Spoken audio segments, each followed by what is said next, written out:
친할머니. 감사합니다. 다음 주일에 우리 붕당 시찰 찬양제가 오후 2시에 하는데 어떻게 잘 해야 되겠죠. 잘 해야 될 것 같고, 이번 주 금요일에는 또 저녁 8시 반에 매달 한 번 있는 그 저녁 금요 찬양 예배가 있으니까 지난번처럼 많이들 오세요. 약속 잡으셨어요? 오늘 말씀 14절 한번 보셔요. 오늘 말씀부터 곧장 들어가겠습니다. 14절에 보시면 제자들이 떡 가져오기를 잊었음에 배에 떡 한 개밖에 그들에게 없더라 라고 얘기를 하잖아요. 떡이 지금 왜 이 떡이 문제가 되냐면요, 5병이어도 왜 5병 5개의 떡과 2개의 물고기였잖아요. 또 바로 오늘 말씀 조금 더 전에 7병이어 7병이어가 있었어요. 그러니까 계속 떡이 있었던 거예요. 그리고 오늘 말씀도 바로 전에 그 이방 스로보닉의 여자가 왜 자신의 귀신 들린 딸을 고쳐달라고 하실 때도 자녀들의 떡을, 예수님이 이렇게 말씀하세요. 자녀들의 떡을 취하여 개이들에게 줌이 마땅치 않다라고 말씀하셨어요. 그러니까 계속 떡 얘기, 떡은 우리도 떡 중요하죠. 떡은 그 사람들 사실 빵이죠. 빵이고 먹는 거예요. 우리로 치면 쌀, 밥이에요. 밥이 되게 중요한데, 제자들이 지금 배를 타고 가는 와중에 떡 준비를 못한 거예요. 그런데 다행히도 한 개밖에 그들에게 없더라. 마가가 이걸 중요시 여긴 거예요. 자, 떡이 아예 없지 않은 거예요. 떡이 딸랑 하나밖에 없어요. 이게 뭔가 큰 암시죠. 뭔가 큰 암시란 말이에요. 그 얘기를 마가가 14절에 뚝 던져요. 왜? 떡 하나만 있으면, 한 개라도 있으면 뭐가 돼요? 뻥튀기가 돼요. 지금까지 계속 그렇게 해왔잖아요, 예수님께서. 근데 이 사람들이 지금 제자들이 근심하고 있는 거예요. 자, 그런데 15절 같이 한번 읽어봐요. 15절 시작. 예수께서 경고하여 이르시되 삼가 바리새인들의 누룩과 헤롯의 누룩을 주의하라 하시니, 갑자기 누룩 얘기를 꺼내세요. 제자들은 생각이 달랐을까? 빵 얘기하니까 누룩 얘기하시나 보다라고 착각을 했는데, 그러면 누룩을 조심해라 그래야 되는데 그러지 않으시고 바리새인들의 누룩과 헤롯의 누룩이라는 얘기를 하시는 거예요. 우리가 생각하는 그 빵과 이 누룩과의 관계가 아니라는 얘기죠. 누룩은 성경에 보면은 보통은 부정적인 의미로 사용이 돼요. 물론 좋은 의미로 마태복음에서 예수님이 천국을 누룩과 같다고 한 적도 있긴 있어요. 그러나 대부분의 누룩은 아주 나쁜 부정적인 의미로 사용을 해서, 바울 같은 경우는 고린도전서 5장 6절에서 이렇게 얘기했어요. 너희가 자랑하는 것이 옳지 않도다. 그러니까 우리가 이렇게 자랑하는 경우가 많잖아요. 적은 누룩이 온 덩어리에 퍼지는 것을 알지 못하느냐. 이 자랑하는 마음이 누룩처럼 마구마구 나의 모든 걸 다 장악해서 뭐가 돼요? 교만한 사람. 하나님이 제일 싫어하는 교만한 죄를 짓게 한다. 또 왜 구약성경 레위기 2장 11절에 보시면 모든 소제물은 곡식을 하나님께 드리는 걸 얘기하거든요. 소제고 그 곡식을 소제물이라고 하는데 모든 소제물에 누룩을 넣지 말라. 그리고 여러분들이 잘 아시는 유월절, 무교절이라고도 하죠. 왜 무교절이라고 해요? 누룩을 넣지 않았다. 교가 없다. 누룩이 없다라는 거예요. 그래서 하나님께서 왜 애굽의 이스라엘 노예들 빠져나가게 할 때도 그렇게 누룩을 넣으면 안 된다 그래요. 그러니까 즉 누룩은 뭐냐? 우리 사람 안에 있는 악한 성향. 악한 성향을 누룩이라고 표현을 했어요. 그래서 예수님이 15절 말씀에서 바리새인들의 누룩과 헤롯의 누룩을 조심해라. 즉 바리새인들의 그 악한 성향, 악한 마음과 헤롯 왕의 악한 마음을 조심해라. 이게 무슨 뜻이지? 바리새인들은요, 복음서에 보시면은 예수님이 기적을 행하는 처음에는 안 등장해요. 그러다 어느 순간 등장하기 시작하더니 거의 예수님이 무슨 이적을 행하실 때마다 바리새인들과 서기관들이 거기에 같이 있었더라. 지난 주일에도 왜 예루살렘에서 왔잖아요. 예수님이 도대체 뭘 하나 조사하러 왔었잖아요. 그러니까 이 사람들도 예수님의 기적을 보는 거예요. 예수님이 하신 말씀을 들어요. 근데 그 사람들은 예수님을 믿지를 않아요. 헤롯 왕도요, 듣지요. 야, 우리나라에 이런 예수라는 나사렛 출신의 예수가 있단다. 그 사람이 뭐 이런저런 이적을 했단다. 라고 하니까 헤롯 왕이 뭐라 그러냐면요, 자기가 목 잘라 죽인 그 세례 요한이 살아서 왔나 보다. 두려워해요. 두려워하는데 예수님이 하나님인지로 믿지를 않아요. 오히려 자기들의 기득권을 유지하기 위해서 예수님을 배척하지요. 배척을 해버립니다. 즉 있는 그대로, 보이는 그대로, 들리는 그대로 믿고 판단하지 않고 자신들의 이해관계에 따라서 예수님을 비틀어요. 비틀어서 자기 뜻대로 판단을 하는 마음, 그 악한 마음을 누룩이라고 표현을 했어요. 따라서 백성들이 예수님을 칭찬하면 칭찬할수록, 따라가면 따라갈수록, 예수님 명성이 올라가면 올라갈수록 이 바리새인들과 헤롯 왕은 예수님을 두려워했고 제거해야 할 대상으로 바라봐요. 그래서 예수님은 헤롯 왕은 예수님의 기적을 백성을 미혹하는 것이다. 나중에 결국 본디오 빌라도도 결국은 그런 식으로 로마 제국의 위협으로 백성들의 밀란을 일으키는 주범으로 결국 죽이지요. 또 바리새인들은 예수님의 기적을 눈앞에서 봤지만 뭔가 더가 필요하다라는 식으로 늘 예수님의 기적을 폄하를 합니다. 근데 이런 성향이 바리새인들과 헤롯과 기득권들만 있었느냐? 오늘 말씀 보니까 제자들도 마찬가지였다. 그러니까 제자들에게 들으라고 하시는 거예요. 지금 배 안에는 12제자들과 예수님만 있다라는 거예요. 근데 이 얘기를 왜 하시느냐? 야, 너희도 바로 내 옆에서 기적을 보고 나랑 동고동락하는데도 도대체 내가 누군지 모르느냐? 라고 말씀을 하시는 거예요. 즉 너희 제자들 안에도 누룩, 악한 성향, 예수님을 있는 그대로 믿지 아니하는 불신앙이 너희 마음에 있다. 16절 말씀 같이 또 읽어요. 16절 시작. 제자들이 서로 수근거리기를 우리에게 떡이 없음이로다 하거늘. 그러니까 제자들은 누룩 얘기하니까 우리가 떡 한 개밖에 준비하지 않은 걸 예수님이 아셨나 보다. 아이고 이거 어떡하지? 자책하는 거예요. 좀 미리미리 준비를 좀 잘할 걸 이렇게 자책하는 마음이에요. 얼마 전에 오병이어로 왜 아까 저 장로님 기도해 주실 때에 오늘 말씀을 먼저 읽고 오셨는지 오늘 내용 거의 다 아시더라고요. 그래서 오병이어로 남자만 5,000명 먹였고 7병이어로 뭐 4,000명 먹이고 그거 다 바로 전에 있었던 일이거든요. 그런데 떡이 한 개밖에 우리가 준비 안 해서 예수님이 우리를 꾸짖나 보다라고 제자들은 오해하는 거예요. 참 안타깝죠. 그러니까 이제 17절에 보세요. 17절에 같이 읽어요. 시작. 예수께서 아시고 이르시되 너희가 어찌 떡이 없음으로 수근거리느냐? 아직도 알지 못하며 깨닫지 못하느냐? 너희 마음이 둔하냐? 이 답답이들. 그렇게 보여줬는데 그렇잖아요. 오병이어로 남자만 5,000명 합치면 10,000명이 넘는 사람은 먹었고 7병이어로 바로 전에도 4,000명이 먹었잖아. 뭐라 그래요? 아직도 깨닫지 못하느냐? 너희 마음이 둔하냐? 내가 도대체 뭘 더 보여줘야 되느냐?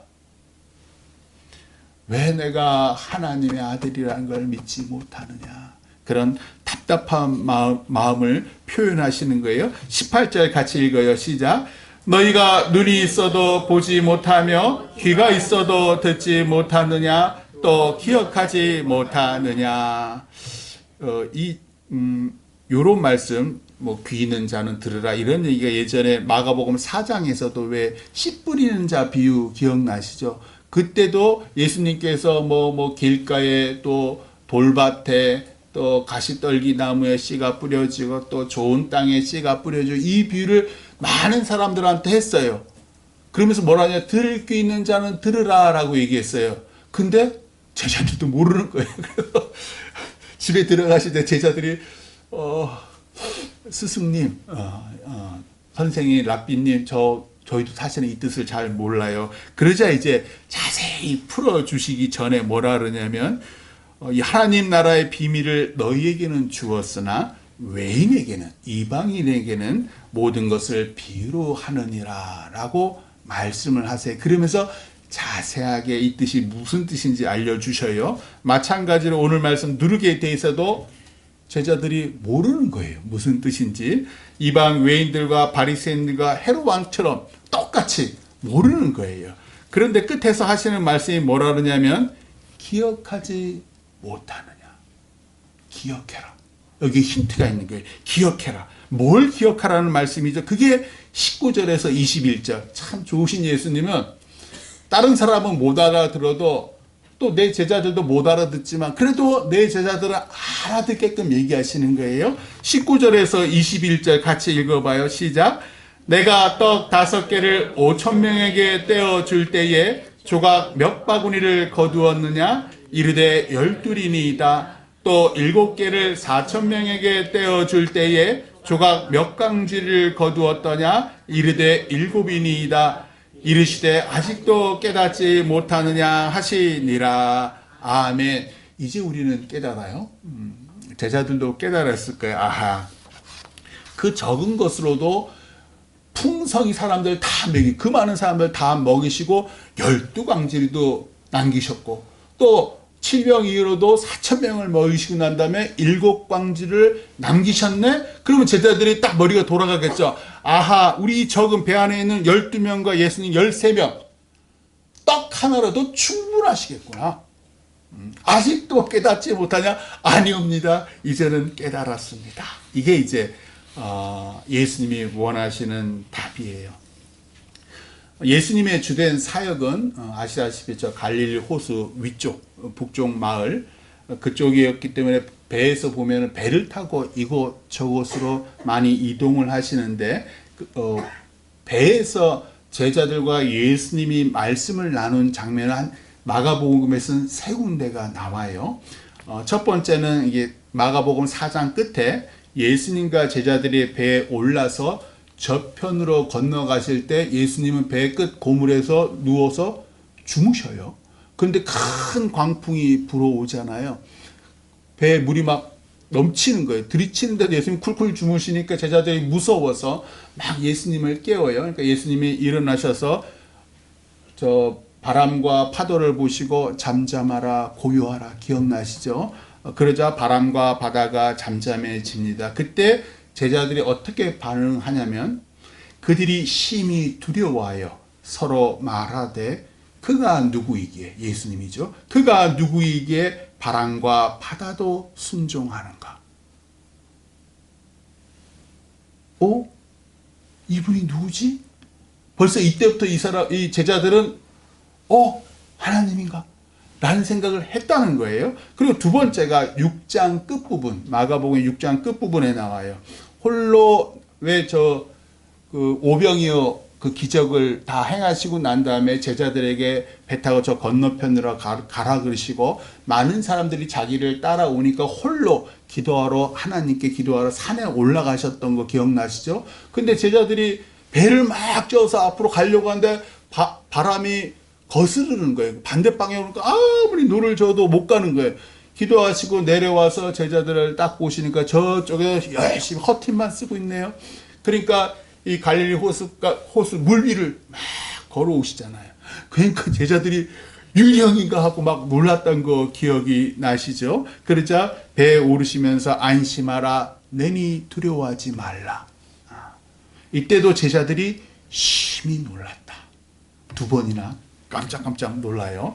이는 그러면서 마가가 이렇게 덧붙여요. 6장 52절에 이렇게 덧붙여요.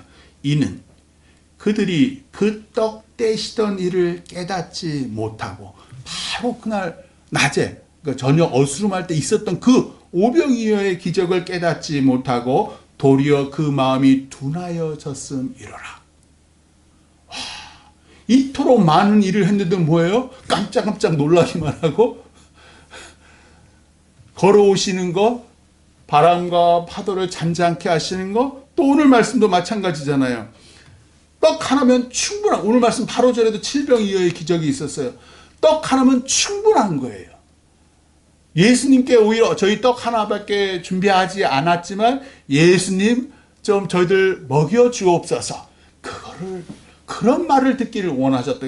근심하지 마라. 자책하지 마라. 내가 누구니? 왜 이렇게 마음이 둔하니? 왜 이렇게 어리석니? 왜 보는 그대로 바라보질 못하니?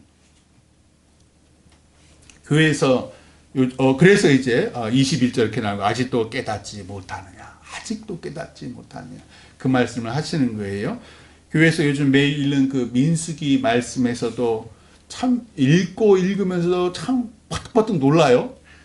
왜 이스라엘 백성들은 40년이나 눈앞에 하나님의 그 언약궤를 모신 그 회막이 늘 자기들 행렬의 중심에 있고 구름 기둥과 불 기둥이 늘 자기들을 보호하고 인도하고 만나 메추라기 먹고, 그런데도 왜 하나님을 믿지 않고 눈에 보이는 그 이방 적들의 그 강대함만 눈에 보일까? 그래서 왜 두려워하고 떨까? 늘 하나님께서 그들과 함께 임재하시고 그들의 편에 서셔서 이기게 하시는데 자신들의 힘으로 뭔가 할 수 있다고 착각하는지 맨날 애굽으로 돌아가자 그러고 뭐 먹는 거 맨날 신물이 난다고 그러고 애굽에서 맛있는 거 먹었다 그러고, 그런데 막상 그들 뜻대로 내버려 두잖아요. 그러면 전쟁에서 패하고 타락하고 이방 여인들과 함께 동침하고, 복음서에 등장하는 오늘 이제 신약 성경 복음서에 등장하는 바리새인들과 서기관들, 제사장, 헤롯 왕은 자기의 이익을 위해서 예수님을 믿지 않았다. 우리가 그거는 용납하잖아요. 그런데 자신들의 직업, 그 억울한 직업을 내려놓고 세리라는 직업을 내려놓고 심지어 가족을 내려놓고 예수님께 나와 따랐잖아요. 지금 벌써 2년, 이제 거의 3년째로 접어 들어가는 이 시간이에요. 그때까지 동고동락하면서 예수님의 기적을 눈앞에서 본 이 제자들은 왜 여전히 예수님을 제대로 보지 못할까? 그렇게 많은 기적과 치유를 봤으면서도 오늘 말씀에서도 우리가 준비를 철저히 못했지만 예수님 당신이 계시니까 우리가 걱정하지 않아요. 이렇게 얘기할 수 있잖아요. 그런데 자책하는 거예요. 우리가 딱 한 개밖에 준비하지 못한 것을 예수님께서 누룩이라는 말로 삼가 누룩을 조심하라라는 말씀을 하셨네. 하나님의 하나님 되심을, 예수님의 하나님 되심을 믿지 않았다. 그런 제자들을 예수님은 여전히 믿고 기다리시고 참아주신다. 우리도 오늘 말씀의 제자들처럼 출애굽 때 이스라엘 백성들처럼 눈은 있으되 보지 못하고 귀는 있으되 듣지 못하는 마음이 둔한 사람이 될 수 있습니다. 예수님의 이 몸된 교회를 10년, 20년, 이제 우리 지난 주일날 49년, 내년이면 이제 50주년, 어머니 태중에서부터 지금껏 한평생 이 금토교회를 다닌 사람도 있고 다른 교회를 다니시다가 오신 분도 있고, 여전히 하나님의 하나님 되심을 믿지 못하고 내 능력만으로, 내 힘만으로 이 세상을 산다고 생각해요. 그래서 두려워하고 불안해하고 우울해합니다. 내 힘으로 저 수많은 이방 족속들, 나가면은 그 직장의 상사들, 직장 동료들 다 이방 족속들이죠. 뭐 하나님 믿지도 않고 하나님 믿는다고 말은 하면서도 맨날 나 괴롭히는 저 이방 족속들, 권세는 얼마나 힘이 센지, 또 얼마나 지들은 잘났는지, 그 사람들 앞에서만 가면은 그냥 내가 쪼그라드는 거예요. 불안하고 두렵고, 작은 내가 어떻게 이 정글 같은 세상에서 버텨내고 심지어 이길 수 있을까? 예수님께서 말씀해요. 누룩을 주의하라. 네 안에 있는 불신앙, 하나님의 하나님 되심을 믿지 않고 네 스스로의 힘으로 이 험악한 세상을 살려고 하는 네 안의 누룩을 주의하라. 예수님은 우리 죄를 대속할 하나님의 어린 양으로 하나님께서 이 땅에 보내셨어요. 보다 구체적으로는 십자가에서 도살당할 하나님의 아들 메시아 그리스도로 이 땅에 오셨어요. 왜 이런 게 필요했냐면 아버지 하나님은 증거하고 싶으셨어요. 뭐? 내가 너를 이토록 사랑한다. 내가 이스라엘 너희들, 이 패역한 너희들, 하나님의 하나님 되심을 모르는 패역한 너희들을 이토록 사랑한다. 마찬가지예요. 내가 금토교회 너희 성도들을 이토록 사랑한다. 내 아들이 어떤 아들이니? 5병이어로 5,000명을 먹인 아들이야. 7병이어로 4,000명을 먹였던 아들이고 12년 혈루증 여인을 내 겉옷자락 만졌다고 치유케 한 내 아들이야. 스로보리게 여인이 예수님 앞에, 내 아들 앞에 무릎 꿇고 발 아래 엎드려서 개들이 먹는 그 주인의 상에 떨어진 부스러기라도 먹습니다 라고 하니까 원격으로 치유시킨 그런 내 아들이야. 그런 내 아들이 널 위해 죽었어. 바리새인처럼 늘 자기의 이익, 자기의 기득권, 교만하고 헤롯 왕처럼 교만한 널 위해서 내 아들, 능력 있는 하나님의 아들이, 메시아 그리스도가 널 위해 십자가에서 도살당했어. 반대로 무서운 세상을 혼자 힘으로 살아낼 수 없다고 눈물 짓고 두려워하는 믿음 없는 너, 그 널 위해 내 아들 예수가 네 불신앙의 모든 죄를 짊어지고 십자가에서 죽었어. 네가 죄와 불신앙에서 풀려나 나의 아름다운 자녀, 하나님의 자녀로 살라고. 네 능력이 아니라 나의 능력으로 살라고. 넌 내 아들 예수가 자기 목숨과 바꾼 내 양아들이요 양딸이니까.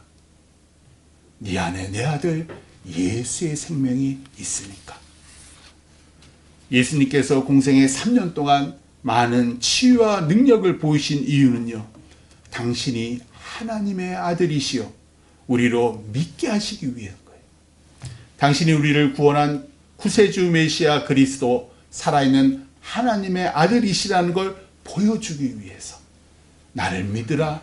나는 부활이요 생명이니 나를 믿는 자는 죽어도 살겠고 무릇 살아서 나를 믿는 자는 영원히 죽지 아니하리니 이것을 내가 믿느냐.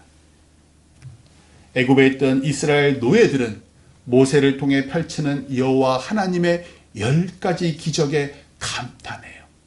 그래서 80세 그 노인 모세, 지팡이를 짚고 있는 그 모세의 뒤를 이어서 홍해를 건너가요. 왜? 하나님의 그 기적에 감동했던 거예요. 특별히 마지막 10번째 재앙, 그 6월절 재앙. 이야, 어린 양의 피를 바른 그 유대인들, 이스라엘 노예들의 집에는 죽음의 영이 넘어가는 거예요. 그걸 눈으로 똑똑히 본 거예요. 야, 그러면 이 우리 할아버지 80세 모세를 뒤따라가도 아무 문제가 없구나. 왜? 이 사람에게는 우리 조상의 하나님 여호와 하나님이 있으니까. 우리도 믿음의 초창기 때 하나님을 만나서 얼마나 우리가 감격했습니까? 얼마나 눈물을 많이 흘렸어요. 그런데 언젠가부터 내 삶에 하나님이 살아 역사하시지 않아요. 하나님이 눈에 보이지 않고요. 귀에 들리지 않아요. 내게 베푸셨던 놀라운 기적의 은혜가 흐리흐리해져요. 저도 흐리흐리해졌어요. 미국에서 만났던 그 하나님이요, 흐리흐리해져요. 불신앙이란 그 누룩이 내 영혼에 서서히 퍼지기 시작하는 거예요. 광야 1세대처럼요. 하나님을 향한 원망이 생기고요. 급기야 교회 지도자들을 향해서, 또 구역 식구들을 향해서, 성도들을 향해서 너 왜 이렇게 못하니? 너 왜 그거밖에 안 되니? 불평이 나와요. 왜 떡 1개밖에 준비하지 않았어? 도대체 누가 준비하는지 모르겠지만 자기들끼리 그랬을 거예요, 서로. 야, 배를 타고 왔는데 떡 하나밖에 준비하지 않으면 어떡하자는 얘기야. 금토교회도 그럴 거 아니에요. 어떻게 이 적은 재정으로 저 바깥에 본 저 아름다운 우뚝 선 저 교회를 어떻게 이 적은 재정으로 금토동에 세울 수 있어? 예수님이 우리에게 말씀해요.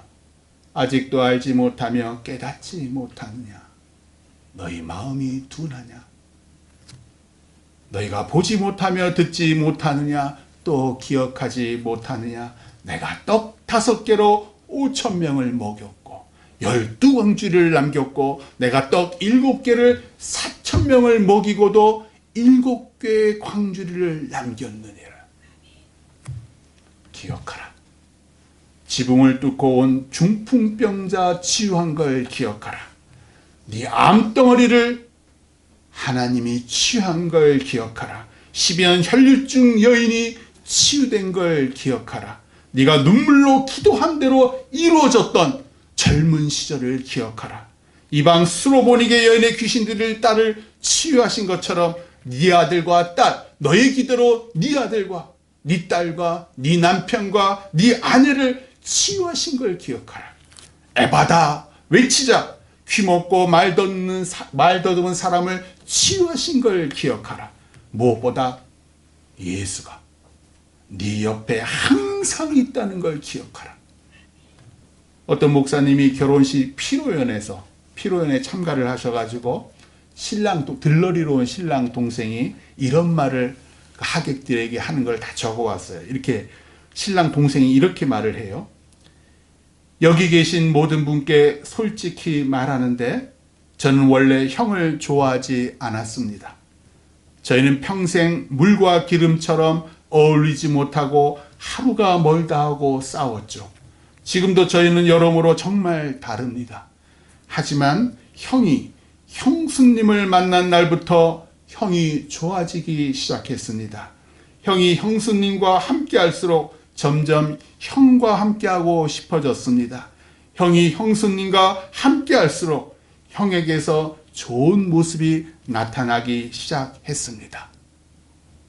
신부와 함께 있기만 해도 신랑에게서 최상의 모습이 나오는 것처럼 내가 예수님과 함께 있기만 해도 내 안에서 최고의 모습이 나오고 주변 사람들이 내 변화를 느끼기 시작합니다.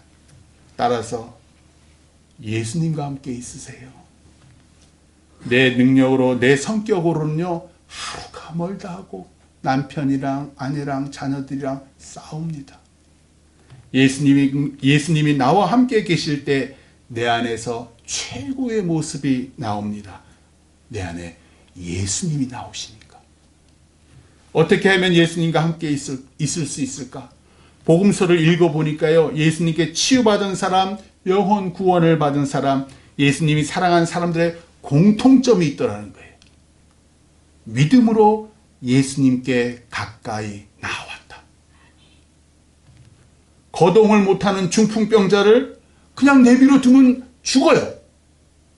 근데 지인들이 들고선 예수님이 계신 그 집의 지붕을 뚫고 예수님 코앞까지 내렸어요.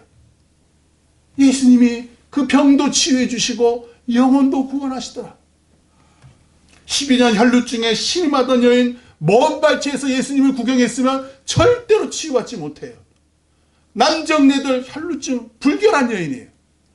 그 모든 터부시와 남정네를 다 뚫고 예수님 겉옷자라 믿음을 가지고 내가 저 겉옷만 만져도 낫겠다. 스로보니게 여인, 유대인과 접촉하면 안 되는 이방 여자예요. 그럼에도 불구하고 유대인들에게 둘러싸여 있는 그 예수님을 보려고 가서 발 아래 엎드리는 거예요. 예수님이 뭐라 그래요? 개들이다.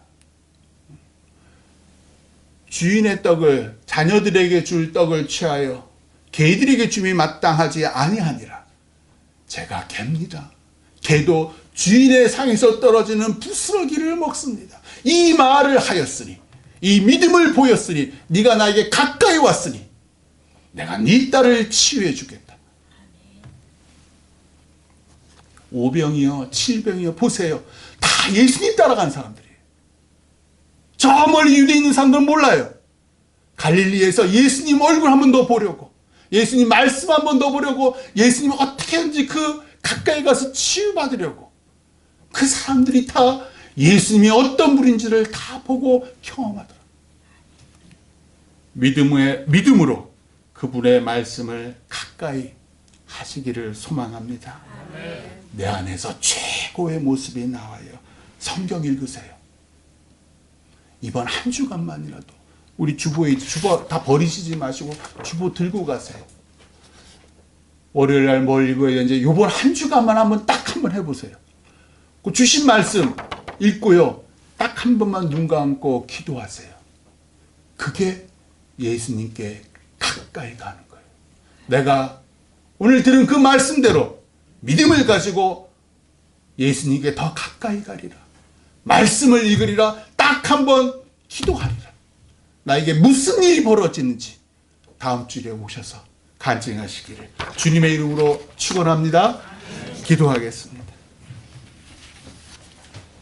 주님, 믿음을 가지고 당신께로 더 나아가게 하옵소서. 예수님 이름으로 기도드립니다. 아멘. 다 같이 일어나